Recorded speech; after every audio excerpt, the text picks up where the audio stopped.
सातारा इथल्या कर्मवीर भाऊराव पाटील अभियांत्रिकी महाविद्यालयात एआय प्रशिक्षण केंद्राचं उद्घाटन खासदार शरद पवार यांची उपस्थिती पवारांनी संपूर्ण केंद्राची केली पाहणी। अकोल्यात राष्ट्रवादी काँग्रेसचे आमदार अमोल मिटकरी यांची वाढदिवसानिमित्तानं वह्यांनी तुला झाल्यानंतर या वह्यांचं आदिवासी भागातील विद्यार्थ्यांना वाटप। धाराशिव जिल्ह्यातील शक्तीपीठ महामार्गाच्या भूसंपादनाला तूर्तास स्थगिती। राजू शेट्टींची शेतकऱ्यांसह जिल्हाधिकारी कार्यालयाला भेट। उपजिल्हाधिकाऱ्यांसोबत चर्चेनंतर निर्णय। 2 दिवसापासून जिल्ह्यात शक्तीपीठ विरोधात आंदोलन। पावसाळी अधिवेशनाच्या पहिल्या दिवशी नागपूर जिल्हा अॅग्रो डीलर असोसिएशनचा बंद। राज्यात बंदी असलेल्या एचटीबीटी बियाणांची अवैध विक्री पूर्ण बंदी आणा, नाहीतर विक्रीचा परवाना देण्याची मागणी। नाशिकमध्ये करंजवण मनमाड पाणी पुरवठा योजना पूर्ण। आमदार सुहास कांदेंकडून योजनेची पाहणी। मनमाडकरांना लवकरच दररोज पाणी पुरवठा होणार। कल्याण कृषी उत्पन्न बाजार समिती निवडणुकीच्या प्रचारात रंगत। आमदार किसन कथोरे आणि खासदार बाळ्या मामा आमने सामने। 17 जागांसाठी 29 जूनला मतदान। माथाडी गटातून शंकरराव आव्हाड बिनविरोध।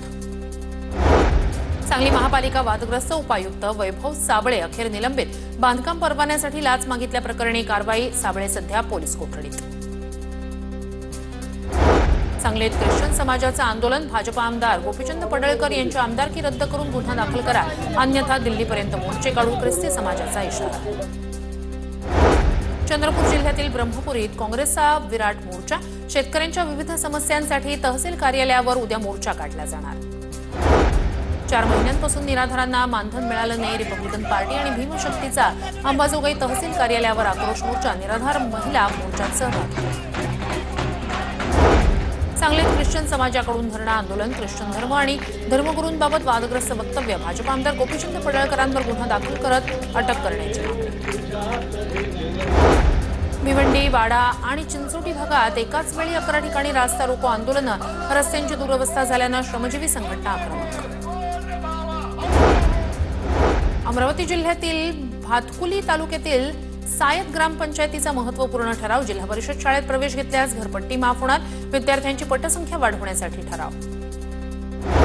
धुळे महापालिकेकडून मालमत्ता करातून 10% शास्ती माफ। 25 एप्रिल ते 30 जून पर्यंत शासकीय माफी। धुळे महापालिकेकडून महिन्याभरात 12 कोटी 28 लाख रुपयांची वसुली। नाशिकमधील अतिक्रमणांची माहिती देण्यास विभागीय कार्यालयांकडून टाळाटाळ। अतिक्रमण उपायुक्त सुवर्णा दखणे यांची 6 विभागीय अधिकाऱ्यांना कारणे दाखवा नोटीस।